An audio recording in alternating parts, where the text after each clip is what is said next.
ഞാൻ ഇങ്ങനെ ഉദ്ദേശിച്ചിരുന്നില്ല എന്ന് പറയുന്നതിൽ ഈ ഒരു സാഹചര്യത്തിൽ യാതൊരുവിധ അർത്ഥവുമില്ല എന്ന് ഞാൻ മനസ്സിലാക്കുകയാണ്. ഞാൻ അങ്ങനെ ഉദ്ദേശിച്ചില്ല എങ്കിൽ കൂടി ആ വാക്ക് പൊതുസമൂഹത്തെ മുറിവേൽപ്പി. നമസ്കാരം. അങ്ങനെ വിവാദങ്ങൾക്കൊടുവിൽ മൗനം വെടിഞ്ഞ് RJ അഞ്ജലി മാപ്പ് പറഞ്ഞേക്കാണ്. ഇത്രയും ദിവസവും പുള്ളിക്കാരി മൗനത്തിലായിരുന്നു. മൗനമായിട്ടിരുന്ന് റിയാക്ഷൻ വീഡിയോസ് ഒക്കെ ചെയ്യുന്നവരെ ട്രോളിക്കൊണ്ടിരിക്കുമായിരുന്നു RJ അഞ്ജലി.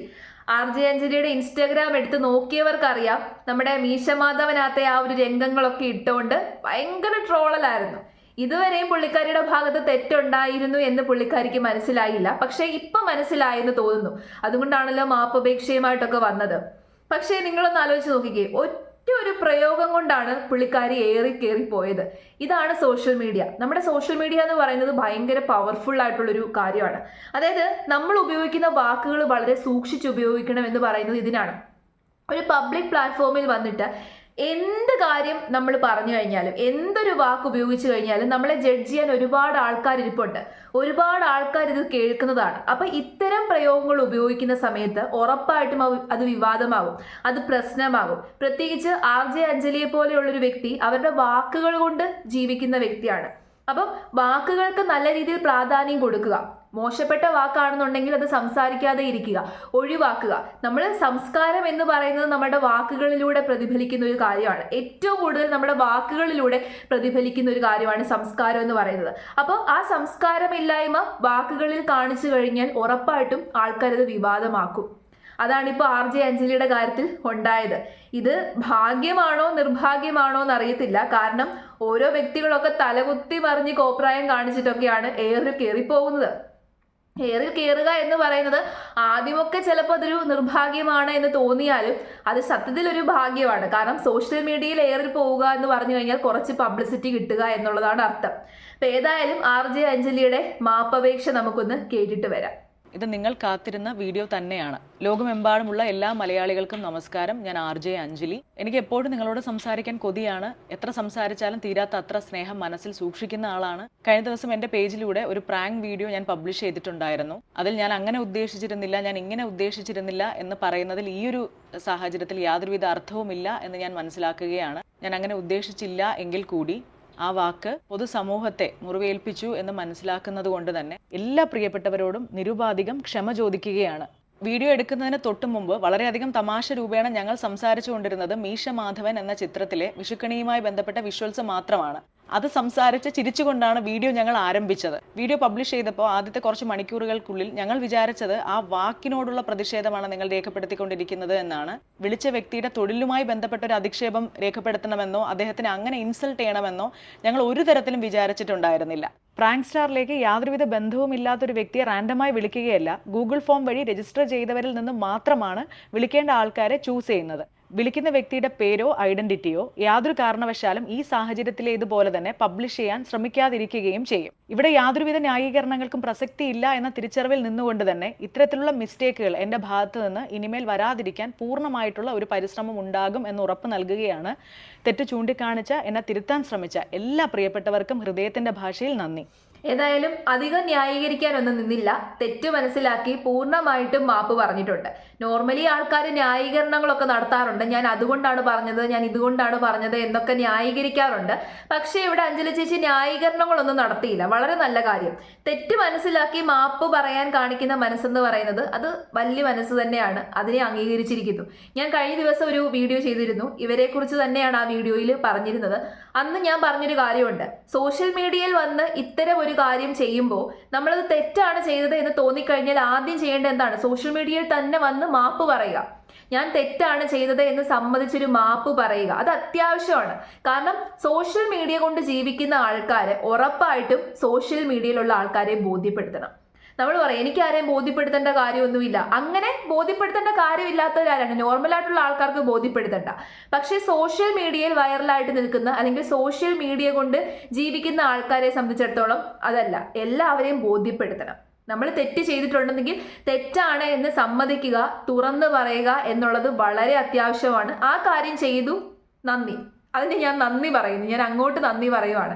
കാരണം ഇവരെ സംബന്ധിച്ചിടത്തോളം നല്ല രീതിയിൽ വാക്കുകൾ ഉപയോഗിക്കുന്ന ഒരു സ്ത്രീയാണെന്ന് എനിക്ക് തോന്നുന്നു. കാരണം ഈ മാപ്പപേക്ഷയിൽ തന്നെയുണ്ട് വളരെ നല്ല രീതിയിൽ വാക്കുകൾ ഹാൻഡിൽ ചെയ്യുന്ന ഒരു സ്ത്രീയാണ്. നല്ല സൗണ്ടാണ്, നല്ല ശബ്ദമാണ്. അപ്പം നല്ല ശബ്ദത്തിൽ നല്ല രീതിയിൽ സംസാരിക്കാൻ കഴിവുള്ള ഒരു സ്ത്രീ വാക്കുകളെ പവിത്രമായിട്ട് കാണുക, വാക്കുകൾ നല്ല രീതിയിൽ ഉപയോഗിക്കുക. മോശമാണ് എന്ന് തോന്നുന്ന വാക്കുകൾ പബ്ലിക്കിന്റെ മുമ്പിൽ ഉപയോഗിക്കാതെ ഇരിക്കുക. നമ്മളുടെ വീട്ടിൽ നമ്മളുടെ 4 ചുമരുകൾക്കുള്ളിൽ നിന്നുകൊണ്ട് ഉപയോഗിക്കുന്ന പല വാക്കുകളും കാണും. അത് നമുക്ക് ആ ഒരു സ്പേസിൽ മാത്രമേ നമ്മൾ ഉപയോഗിക്കാൻ പാടുള്ളൂ. പബ്ലിക്കിന് മുമ്പിൽ വരുമ്പോൾ ചില വാക്കുകളൊക്കെ അവോയ്ഡ് ചെയ്യുക. അത് എത്ര നല്ലതാണെന്ന് തോന്നിയതാണെങ്കിലും പബ്ലിക്കിന്റെ മുമ്പിൽ വരുമ്പോൾ അത് അവോയ്ഡ് ചെയ്യുക. പ്രത്യേകിച്ച് ഒരു സ്ത്രീയെ വിളിച്ച് സംസാരിക്കുകയാണ് നിങ്ങൾ. ഇപ്പം നിങ്ങൾ തന്നെ ഒന്ന് ആലോചിച്ച് നോക്കിക്കേ. ഇപ്പം നമ്മൾക്ക് ഇങ്ങനെ ഒരു കോള് വരുവാണ്. കോൾ വരുമ്പോൾ നമ്മൾ വളരെ കാര്യമായിട്ട്, നമ്മളുടെ ഇപ്പോൾ ഒരു ജോലി റിലേറ്റഡ് ആയിട്ടുള്ളൊരു കോളാണ്, നമ്മൾ വളരെ കാര്യമായിട്ട് ആ ഒരു കോൾ എടുക്കുന്നു. ആ മെഹന്തി ആർട്ടിസ്റ്റ് വളരെ സീരിയസ് ആയിട്ടാണ് സംസാരിക്കുന്നത്. അവരുടെ ജോലിയെ അത്രയും സീരിയസ് ആയിട്ട് കാണുന്ന ഒരു മെഹന്തി ആർട്ടിസ്റ്റ് ആണെന്ന് ആ സംസാരത്തിൽ നിന്ന് തന്നെ നമുക്ക് വ്യക്തമാണ്. അവർ വിളിച്ച് പുതിയൊരു ഇത് വന്നല്ലോ, പുതിയൊരു ജോലി കിട്ടിയല്ലോ എന്ന് ആലോചിച്ചിട്ട് അവർ എൻക്വയറി ചെയ്യുവാണ്. എൻക്വയറി ചെയ്യുമ്പോൾ പെട്ടെന്ന് അങ്ങനെ ഒരു പദപ്രയോഗം ഉപയോഗിക്കുമ്പോൾ ആ ഒറ്റ നിമിഷം കൊണ്ട് അവർ ഡെസ്പായി പോയി കാണും. ഓരോ വ്യക്തികളും മാനസികാവസ്ഥ ഡിഫറെൻ്റ് ആണല്ലോ. ഓരോ വ്യക്തികളും ഓരോ സിറ്റുവേഷനെ ഹാൻഡിൽ ചെയ്യുന്നത് ഡിഫറെൻ്റ് ആയിട്ടായിരിക്കും ഹാൻഡിൽ ചെയ്യുന്നത്. ചിലപ്പോൾ ഒരു പക്ഷേ ആ ഒറ്റ കോള് കൊണ്ട് ചിലപ്പോൾ വേറെ കോളുകൾ എടുക്കാൻ പറ്റാത്ത രീതിയിൽ മാനസികാവസ്ഥ ഡൗൺ ആയി പോകാം. അതിന് സാധ്യതയുണ്ട്. കാരണം ഒരു സ്ത്രീയെ വിളിച്ചിട്ട് ഇങ്ങനൊരു പദപ്രയോഗം ഉപയോഗിക്കുന്നു, അവിടെ ഇട്ട് തരുമോ എന്ന് ചോദിക്കുന്നു. അവർ പെട്ടെന്നൊരു പക്ഷേ എന്ത് ചെയ്യണം, എന്ത് തിരിച്ച് റിപ്ലൈ കൊടുക്കണം എന്ന് പോലും അറിയാത്ത ഒരു അവസ്ഥയായി കാണും. അതാണ് പെട്ടെന്ന് കോള് കട്ട് ചെയ്യുന്നത്. അപ്പം ഞാൻ വല്ലതും ആണെന്നുണ്ടെങ്കിൽ തിരിച്ച് നല്ല വർത്തമാനം തിരിച്ച് പറയും. പക്ഷേ അവരെ സംബന്ധിച്ചിടത്തോളം അതുപോലും പറയാനുള്ള ഒരു മാനസികാവസ്ഥ അവർക്ക് ഉണ്ടായിരുന്നില്ല. അതാണ് അവർ പെട്ടെന്ന് കോള് കട്ട് ചെയ്തത്. അതിനുശേഷം ഇവർ തിരിച്ച് വിളിക്കുന്നുണ്ട്. തിരിച്ച് വിളിച്ചിട്ട് പോലും അവർ കോൾ അറ്റൻഡ് ചെയ്യാൻ തയ്യാറാകുന്നില്ല. എന്തുകൊണ്ടാണ്? അവർ അത്രയും ഡെസ്പായി പോയി കാണും. എന്ത് ചെയ്യണമെന്ന് അറിയാത്തൊരവസ്ഥയിലേക്ക് അവർ മാറിക്കാണും. അവർക്ക് അത്രയും അപമാനമായിട്ട് തോന്നിക്കാണും. അതാണ് സത്യം.